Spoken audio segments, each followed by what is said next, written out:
எதனால okay majority for which mystery box or book charades? Shall I give 2 minutes of time to deliver story? ஆனா 90 செகண்ட்ஸ்ல think பண்ணணும். என்ன சொல்றீங்க? எது வேணும்? இல்ல 2 minutes திங்கிங்க்கு 2 minutes சொல்றதுக்கு வச்சுக்கலாமா? டோட்டலா 4 minutes. எதுக்கு சொல்றதுக்கா? வீடியோ இல்ல. சரி யோசிக்க 2 minutes சொல்ல 1 minute. சரி இப்போ each பர்சனா ஸ்டோரி சொல்றீங்களா இல்ல you want 2 அந்த மாதிரி போய்க்கிறீங்களா? ரெண்டுமே கூட பண்ணிட்டோம். 2 போய்க்கலாமா? பட் ஆனா ஃப்ரெண்ட்ஸ் எல்லாம் இருக்க கூடாது. நியூ பர்சன்ஸ் தான் சேரணும்.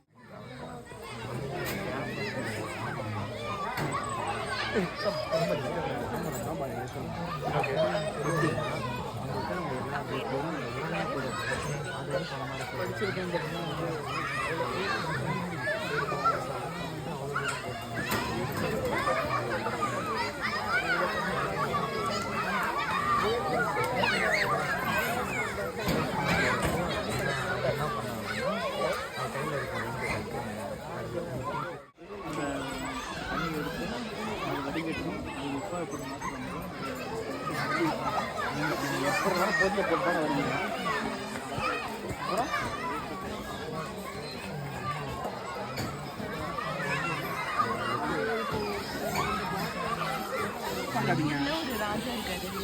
ஓகே, அவருக்கு வந்து மேரேஜ் ஆயிடுச்சு. அவர் எப்படின்னா அவரோட கேரக்டர் வந்து யாருக்குமே அடங்க மாட்டார். ஒரு வால் வச்சிருப்பாரு, அது ஃபுல்லாக அவருக்கு ஏதாவது தப்புன்னு பட்டுச்சுன்னா உடனே வால் எடுத்து வெட்டிடுறது தான் அவரோட ஒர்க்கே. ஈவன் அவங்க ஒய்ஃப் ஏதோ சொன்னால் கூட அவங்க வந்துட்டு எதுவும் கேட்க மாட்டார். அந்த மாதிரி ஒரு இதில் இருக்குமாரு. திடீர்னு வந்துட்டு இந்த ஊர்லேயே வந்துட்டு யாருக்குமே அடங்காதவங்க ஒருத்தங்க கிட்ட மட்டும் அடங்குவாங்கன்னு சொல்லுவாங்கல்ல. அது மாதிரி ஒரு ஆற்று பக்கமாக போயிட்டு இருக்கும்போது ஒரு பொண்ணு மட்டும் ரொம்ப எல்லாருமே வந்து இந்த ராஜாவை பார்ப்பாங்க, ஒரு பொண்ணு மட்டும் இந்த ராஜாவை பார்க்க மாட்டாங்க. அந்த மாதிரி ஒரு பொண்ணு மேலே அவருக்கு ஒரு இம்ப்ரெஸ் ஆகிடும். இவரே என்ன பார்க்க இவன் என்னடா என்ன பார்க்க மாட்டேங்கிற அந்த மாதிரி இம்ப்ரெஸ் ஆகிடும். அப்புறம் வந்துட்டு என்ன ஆகுன்னா அந்த ராஜா வந்துட்டு ரொம்ப கொடுமை பண்ணுறாரு, அந்த வாழை வச்சு எல்லாரையும் அந்த ஆதிக்கம் பண்ணுறாருன்ற மாதிரி கேள்விப்பட்டிருக்கும்போது தனியாக 2 பேருக்கும் மீட் பண்ண சான்ஸ் கிடைச்சிருக்கும். அப்போ அந்த பொண்ணு சொல்லும் நீங்கள் பண்ணுறதுலாம் தப்பு. அந்த ஊரில் வந்து ஈவன் அவங்க அம்மா அவங்க ஒய்ஃப் அவங்க குழந்தைங்க எது சொன்னாலும் கேட்பாரு. உனக்கு என்ன தெரியும் என்ன அப்படின்னு சொல்லிட்டு அவர் போயிடுவார். இதே மாதிரி அந்த பொண்ணு ஒரு டைம் சொன்னது வந்து அவருக்கு ரொம்ப இம்பேக்டாக இருக்கும். அப்புறம் வந்துட்டு ஒரு வார் மாதிரி வரும்ல, அப்போ வார் மாதிரி வரும்போது நம்ம ஏன் எப்போ பார்த்தாலுமே இந்த ஒரு கத்தி வார் அப்படியே போயிட்டுருக்கோம், நம்ம கொஞ்சம் இறங்கி தான் போவோமே அப்படின்னு சொன்னதுக்கப்புறம் அந்த வார் முடிச்சுட்டு வரும்போது அவர் வந்துட்டு அந்த பேச்சுவார்த்தை நடத்தி அந்த ஒரு வார் முடிச்சிருப்பாரு. அப்போ வந்து அவருக்கு ரொம்ப மனசு நிம்மதியாக இருக்கும், யாரையும் நம்ம கஷ்டப்படுத்துறே அப்படின்னு இருக்கும். அதனால் உங்களுக்கு நிறைய அது என்ன சொல்லுவாங்க, அது விக்டரி பண்ணிட்டு விக்டரி பண்ணிட்டு வருவாங்க. அப்போ வந்துட்டு கடைசியில் அந்த பொண்ணை பார்க்கணுன்னு சொல்லிட்டு அவர் போய் அவர் வச்சுருந்த வாழை வந்து அந்த பொண்ணோட காலடியில் வச்சு அப்போ வந்து அந்த பொண்ணுக்கு ஒரு மாதிரி இம்பேக்டாக இருக்கும். அப்போ ஒரு அந்த பொண்ணோட கண்லேருந்து ஒரு சொட்டு கண்ணீர் வந்து அந்த வாழை விடும். அதே மாதிரி அந்த பொண்ணு வந்து அவர் காலை இப்படி தொடுவார், அந்த பொண்ணு வந்து பூ எடுத்து அந்த வால் மேலே போடுற மாதிரி இந்த கதை முடியுது. இதோட டைட்டில் வந்து அவளின் வாள். Nice, super. ஹாய், எங்கள் டாபிக் வந்து ப்ளம் லீஃபு. ஸோ அதை பற்றி சொல்ல போகிறாங்க. ப்ளம் லீஃபா? Palm leaf. எங்களுக்கு தெரிஞ்ச இங்கிலீஷ் அவ்வளோதாங்க. சாரி. ஓகே, இப்போ என்னன்னா, இப்போ எப்படி ஒரு பனைமரம் வந்து உருக்கு வருது, அந்த பனைமரம் எப்படி ஸ்டோரி நரேட் பண்ணுறதுன்னு தான் கான்செப்ட். ஓகேங்களா? பனைமரம் சொல்லுது நான் தான் வந்து இருக்கிறதுலே புல்லுலத்தில் நான் தான் புல்லோட ஃபேமிலி தான் நான் பணம் இது பனைமரம் தென்னைமரம் அது சொல்லுது. ஃபுல் ஃபேமிலியே நான் தான் ரொம்ப உயரமான ஆள். நான் எப்படி இந்த ஊருக்கு வந்தேன்னு தெரியல, பட் யார் மூலமாக வந்துட்டேன். நான் வரும்போது இந்த ஊரில் யாருமே கிடையாது, யாரும் இல்லை, நான் தான் இந்த ஊருக்கு வந்த ஆள். நான் வந்ததுக்கப்புறமா நான் வந்து 5 வருஷம் 10 வருஷம் நான் வளர்ந்துட்டேன். அதுக்கப்புறம் என்னோடய பிரான்ச்சஸ் என்னோடய ஃப்ரெண்ட்ஸு என் ஃபேமிலிலாம் இங்கே வந்தாங்க. விச் மீன் இன்னொன்று சப்ட்ரீஸ், இன்னொன்று மரத்துலேருந்து விழுந்து அடுத்த மரம்லாம் வருதுல்ல அந்த மாதிரி. ஸோ வந்தாங்க. அதுக்கப்புறமா நாங்கள் வந்ததுக்கப்புறமா பீப்புள்ஸ் வந்து எங்களை வந்து எக்கனாமிக்காக யூஸ் பண்ணாங்க. எங்கள் பழத்தை எடுத்து சேல் பண்ணாங்க. எங்களோட இலையை கட் பண்ணி அவங்க வீட்டுக்கு வந்து நல்லா யூஸ் பண்ணிக்கிட்டாங்க. என்னோடய ஃப்ரெண்ட்ஸை வந்து கட் பண்ணி அவங்க வந்து வீட்டுக்கு வந்து பந்த காலாவோ இல்லை வந்து எக்கனாமிக்காக வேறு எங்கேயாச்சும் யூஸ் பண்ணிட்டு போகிறதுக்கோ சேல்ஸ் பண்ணுறதுக்கு வச்சுக்கிட்டாங்க. ஸோ வந்து இங்கே எதுவுமே இல்லாத ஒரு இடத்துல நான் வந்துட்டு அந்த நிலத்தையும் நான் வளமாக்கிட்டேன், அந்த இடத்துல ஒரு கம்யூனிட்டியும் பில்ட் பண்ணிட்டேன் அப்படின்னு சொல்லுது. ஸோ ஸோ இது வந்து இதோட இது பார்க்கும்போது எனக்கு சந்தோஷமாக இருக்குது. இன்னும் இதோட லெகசி வந்து எனக்கு அப்புறம் என்னோடய ஃபேமிலியில், அதாவது என்னோடய பணமான ஃபேமிலியில் வேறாச்சும் ஒருத்தவங்க ஃபாலோ லெகசியாக வளர்ப்பாங்க அப்படின்னு சொல்லுது. இவ்வளோ தான் சொல்லுது. நன்றி. நைஸ். இந்த கதையோட டைட்டில் நான் கடைசியாக தான் சொல்ல போகிறேன். அதுக்கப்புறம் அப்போ சொல்லும்போது ரொம்ப ஸ்பெஷலாக இருக்கும்னு நினைக்கிறேன். ஸோ அரேஞ்ச் மேரேஜ், ஒரு கப்பலுக்கு அரேஞ்ச் மேரேஜ் நடக்குது. அவங்களுக்கு நிறைய கிஃப்ட்ஸு அந்த மாதிரி வந்துகிட்டே இருக்குது. அப்படி ரேண்டமாக ஏதோ ஒரு சின்ன எப்பயும் அரேஞ்ச் மேரேஜ் தான். ஸோ அவங்க பேசிக்க மாட்டாங்க புதுசாக இருக்கும்போது. ஸோ 2 பேர்த்துக்குமே பிடிக்காமல் இருக்குது. ஸோ அந்த கிஃப்ட்ஸ் கூட அவங்களாம் பிரிக்க மாட்டேன்றாங்க. அந்த மாதிரி ஒரு ஸ்டேஜில் இருக்காங்க. ஸோ யாரோ பிரித்து அங்கங்கே ஒவ்வொரு இது வச்சுருந்தாங்க. இவங்களுக்கு ஒரு 2-3 மாதம் போகியுமே அவங்களுக்கு கனெக்ட் ஆகாமல் இருக்குது. ஸோ 2 பேர்த்துக்கும் ஒத்து வராமல் இருக்குது, சண்டை போடுறாங்க, அப்படி போயிட்டே இருக்காங்க. ஸோ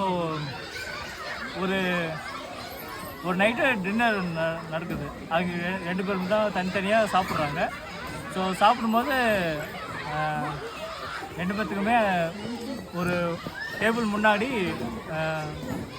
சால்ட்டு பாட்டில் இருக்குது. சால்ட்டு பாட்டில் இருக்கும்போது 2 பேருமே சாப்பிட்ருக்காங்க. ஃபஸ்ட்டு வாய் எடுத்து வைக்கிறாங்க. எடுத்து வைக்கும்போது 2 பேர்த்துக்குமே உப்பு பாத்திரலாம் தெரியுது. சரி 2 பேருமே கை நீட்டுறாங்க.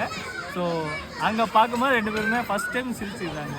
ஸோ சிரிக்கும் போது இப்போ தான் நமக்குள்ளே ஒத்துமை வருது அப்படின்னு சொல்லி அங்கேருந்து 2 பேரும் அந்த 2 பேரும் அந்த சால்ட்டு பாட்டில் அந்த சால்ட்டு பாட்டை பார்க்கும்போது 2 பேருமே வந்து ஒரு விஷயத்த வந்து டக்குன்னு ஒரே மாதிரியே பார்க்குறாங்க.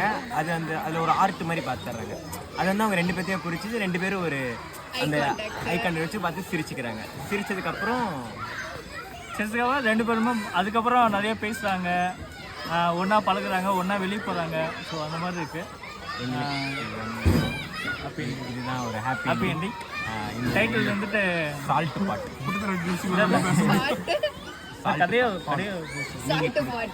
இல்லை கதையோட பேர் திருமண பரிசு.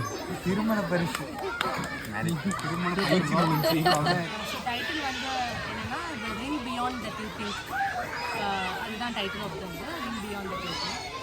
ஸோ இதில் வந்துட்டு நீங்களே இட்ஸ் லைக் நீங்கள் கண்டுபிடிக்கிற மாதிரி இருக்கும். வாட் இஸ் த ரிலேஷன்ஷிப் அப்படின்ற மாதிரி 2 கேரக்டர், ஒரு பையன் ஒரு பொண்ணு. அது வந்து மாமா பையன், அத்தை பையன், மாமா பொண்ணு, முறை பசங்க. சின்ன வயசுலேருந்தே ஒன்றா பழகிட்டாங்க. லைஃப்பில் என்னென்ன நடக்குதோ அது எல்லாமே வந்துட்டு அவங்க 2 பேரும் மாற்றி மாற்றி ஷேர் பண்ணிக்கிறது உண்டு. அண்ட் ஆல்சோ லைக் பெருசாக சம்டைம்ஸ் அந்த பாண்ட் வந்து கட் ஆகும். பட் அப்படி இல்லாமல் அவங்களுக்கு என்ன தான் மற்ற ஃப்ரெண்ட்ஸ் வராங்க இல்லை மற்ற ரிலேஷன்ஷிப் க்ரோ ஆகிட்டே இருந்தாலும் இது வந்து லைக் எப்பவுமே ரொம்ப ஒரு சீக்ரெட்டாக வச்சு எப்பவுமே ஷேர் பண்ணிட்டு இருக்குது. அண்ட் இப்போது ஒரு பாயிண்டில் வந்துட்டு இவங்ககிட்ட தான் நம்ம வந்து எல்லாத்தையும் ஷேர் பண்ணணும் அப்படிங்கிற மாதிரி 2 பேருக்குமே ஒரு ஃபீலிங் இருக்குது. அண்ட் பெருசாக அவங்க வந்து பிரிஞ்சது கிடையாது. மேக்ஸிமம் வந்து லைக் பார்த்துட்டு தூரத்தில் பேசிக்கிற மாதிரி அதே மாதிரி மெயின்டைன் ஆகி போயிட்டே இருந்துச்சு. அந்த ஒரு கம்யூனிகேஷன், அந்த ஒரு கனெக்ஷன் மட்டும்தான் அவங்ககிட்ட இருந்துட்டு இருக்கு பியாண்ட் த ரிலேஷன்ஷிப் இந்த சொசைட்டிக்கு இருக்குது. அண்ட் அதுக்கப்புறம் ஒரு லாங் ட்ரிப் போகிற மாதிரி அந்த பொண்ணுக்கு அமையுது. உஜ்ஜயினிக்கு போகிறாங்க அவங்க. பையன் போகல. இவ்வளோ பெரிய கேப் இது வரைக்கும் அவங்க வந்து ஆல்மோஸ்ட் லைக் ஒரு 1 month கேப் வந்து பேசாமல் பார்க்காம இருந்தது கிடையாது. ஸோ இப்போ சென்ட் அவுட் பண்ணும்போது அந்த பையன் வந்து அவங்க மாமா பொண்ணு சென்ட் அவுட் பண்ண போகிறாங்க. அப்போது அவங்க வந்து ஒரு ரிங் எடுத்து பையனோடைய பிங்கி ஃபிங்கரில் போடுறாங்க. போட்டு நான் கண்டிப்பாக திரும்பி வந்துடுவேன் அப்படின்னு சொல்கிறாங்க. அண்ட் அதோடு சேர்த்து இது வரைக்கும் நீங்களாம் என்ன ரிலேஷன்ஷிப்னு நினச்சிருக்கீங்க? முறை பொண்ணு அவங்க. பட் பையனுக்கும் பொண்ணுக்கும் it's like more than 8 to 10 years difference இருக்குது. அண்ட் அந்த பையனும் அவங்க மாமா பொண்ணை வந்து இஸ் ஆல்மோஸ்ட் சீன் லைக் அவரோட ஓன் சைல்டு மாதிரி. அண்ட் அந்த பொண்ணும் வந்து அவங்களோட ஃபாதர்லி ஃபிகராக பார்த்துருக்காங்க. அண்ட் அந்த ஒரு பேரண்ட் கம்யூனிகேஷன் தாண்டி வெளியிலேருந்து இப்படி ஒரு ரிலேஷன்ஷிப்பு இந்த மாதிரியான ஒரு எமோஷன் கிரியேட் ஆகுது. It's like very rare. And அந்த ஒரு பாண்டை வந்து இவங்க ஒரு ஸ்ட்ராங்கான ஒரு ட்ரஸ்டோட கடைசி வரைக்கும் மெயின்டைன் பண்ணியிருக்காங்க. So not all dreams are love or wedding dreams. So it's a dream beyond what you think. And it's a table of a father and a child. Super. எங்களுக்கு வந்து broken drum. இந்த story name வந்து magic drums. So என்னன்னா இப்போ இதே மாதிரி ஒரு பார்க்கில்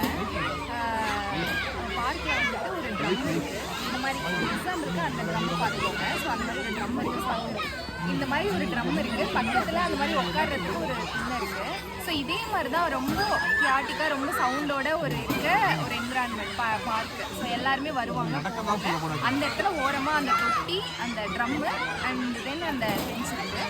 ஸோ இது லைஃப் எப்படி கான்டாக்ட் நமக்கு ரிலேட் பண்ணிக்கலாம் அப்படின்னா, நம்ம ஒரு பர்சன் நம்மளுக்கு வந்து மல்டிபிள் விஷயம் நமக்கு லைஃப்பில் நடக்கும். ரைட்டா, நிறைய விஷயத்த ஒரு நாளும் கோத்ரூ பண்ணுவோம்.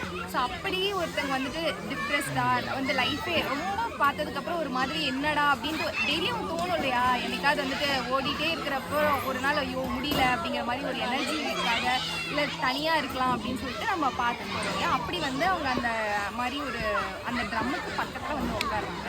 ஸோ அந்த ட்ரம் வந்து இங்கே வரவங்க போகிறவங்க எல்லாத்தையும் பார்க்கணும் இல்லையா. ஸோ இப்படி தனியாக வந்து உட்கார்றவங்களெல்லாம் நோட்டீஸ் பண்ணி அந்த ட்ரம்மு வந்து பேசும் அவங்கக்கிட்ட. அது வந்து ஒரு சான்ஸ் கொடுக்குது. இந்த மாதிரி பேசிட்டு ஒரு சான்ஸ் என்ன கொடுக்குன்னா, உங்களுக்கு பிடிச்ச மாதிரி அவங்களுக்குள்ளே இருக்க என்ன சொல்லணுமோ, உங்களுக்கு என்னவா இருக்கணுமோ, எப்படிலாம் அவங்க லைஃப்பில் இருக்கணுமோ, இல்லை என்ன சின்ன குழந்தையா இருக்கலாம், எப்படினாலும் அந்த ஆசையை வந்து அந்த ட்ரம் நிறைவேற்றிருக்கோம். அதுக்குள்ளே நம்ம போய் வந்தோம் அப்படின்னா நம்ம லைஃப் எப்படி இருக்கணும்னு நினச்சோமோ அந்த மாதிரி இருக்கும். ஒன் டேக்கு நம்ம அந்த மாதிரி வாழ்ந்துக்கலாம். ஸோ அதுதான் அந்த மேஜிக் ட்ரம். ஸோ அதை வந்து நான் புக்ஸை ஒன் டேக்கு தான் அந்த இருந்து முடிஞ்சுட்டு அதுக்கப்புறம் வந்ததுக்கப்புறம் நமக்கு லைஃப்பில் எதுவும் சேஞ்ச் ஆகிருக்காது. ஆனால் லைஃப் அகெயின் வந்து போய் ஃபேஸ் பண்ணுறதுக்கான ஒரு எனர்ஜி கிடைக்கும். அதுதான் மேஜிக் ட்ரம். ஸோ அது நம்ம புக்ஸ் அண்ட் பேக்ஸ் கூட ஒரு கனெக்ட் பண்ணியிருக்கோம். ஸோ பீப்புள் யாரால் நம்மளுக்கு லைஃப்பில் அகெயின் வந்து நிறைய திங்ஸ் வந்து போகும் வரும், நமக்கு வந்து எனர்ஜி இல்லாமல் போகும் டே வந்து ஃபேஸ் பண்ணுறதுக்கே. அண்ட் தென் எகெயின் எப்பப்போல்லாம் நம்ம இந்த புக்ஸ் அண்ட் பேக்ஸ்க்கு வந்துட்டு போகிறோம் அப்படின்னா இது ஒரு மேஜிக் ட்ரம் மாதிரி நம்மளுக்கு அந்த லைஃபோட பிரச்சனை எதுவுமே இல்லாமல் நம்ம வேறு ஏதாவது தான் இங்கே பேசுவோம். அண்ட் எகெயின் நம்ம அந்த லைஃபுக்கு போகிறப்போ ஒரு எனர்ஜி கிடைக்கும். ஸோ இந்த புக்ஸ் அண்ட் பேக்ஸ் கிளப்பையும் அந்த ட்ரம் கூட வந்துட்டு மேஜிக் ட்ரம்ஸ் அப்படின்னு நாங்கள்